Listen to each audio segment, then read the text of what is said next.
నిన్నటి current affairs చివరి ప్రశ్నకు సమాధానం. సిటీ ఆఫ్ గ్రేప్స్ అని భారత్లో ఏ నగరాన్ని అంటారు?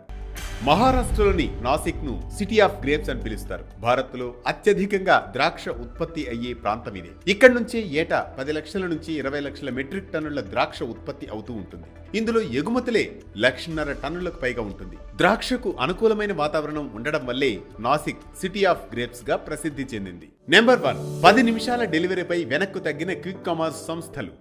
గిగ్ వర్కర్ల డిమాండ్ నేపథ్యంలో 10 నిమిషాల ఆన్లైన్ డెలివరీ ప్రకటనలను తొలగించాలని కేంద్రం క్విక్ కామర్స్ సంస్థలకు సూచించింది. ఈ నేపథ్యంలో బ్లింకిట్, జెప్టో సహా ఇతర క్విక్ కామర్స్ సంస్థలు 10 నిమిషాల డెలివరీ ప్రకటనల్ని తమ ప్లాట్ఫామ్ నుంచి తొలగించేందుకు అంగీకరించాయి. నెంబర్ 2, బ్రిక్స్ 2026 కు కొత్త లోగో లాంచ్ చేసిన భారత్. ఈ ఏడాది బ్రిక్స్ కూటమికి అధ్యక్షత వహిస్తున్న భారత్ ఇందుకు సంబంధించి కొత్త లోగో వెబ్సైట్ లాంచ్ చేసింది. బ్రిక్స్ కూటమి ఏర్పడి ఈ ఏడాదికి 20 ఏళ్లు పూర్తి కానున్న నేపథ్యంలో భారత్ ఇందుకు అధ్యక్షత చేపట్టడం ప్రాధాన్యం సంతరించుకుంది.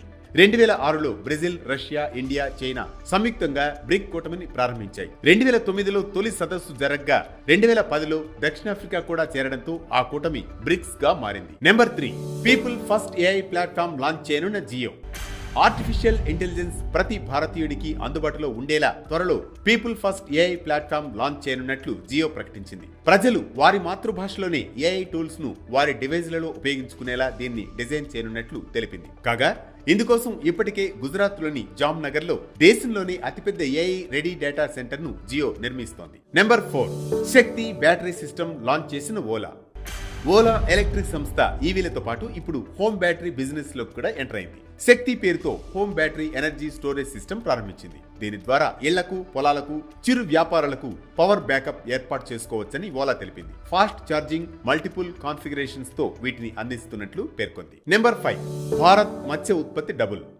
10 ఏళ్లలో భారత్లోని షిప్ ప్రొడక్షన్ రెండింతలైనట్లు కేంద్రం వెల్లడించింది. 2013-14 ఆర్థిక సంవత్సరంలో 95.79 లక్షల టన్నులు ఉత్పత్తి కాగా 2024-25 నాటికి అది 197.75 లక్షల టన్నులకు చేరింది. గవర్నమెంట్ స్కీమ్స్ ద్వారా 2014-15 నుంచి 74.66 లక్షల ఉపాధి అవకాశాలు కలిగినట్లు కేంద్రం తెలిపింది.